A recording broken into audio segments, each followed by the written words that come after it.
Try वाली experiment करेंगे, अगर गलत हुई तो मेरी सवाल में नहीं होगा, ब्यूटीफुल फैमिली नहीं डाल देंगी।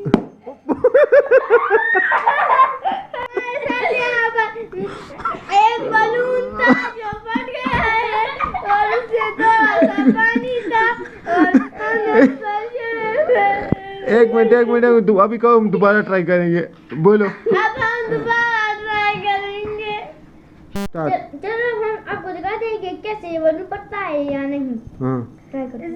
ऊपर से बस तुम नहीं कर रही थी, फिर अभी छोड़ो उसको, सब लेके आओ, आग पे लेके आने, आग पे।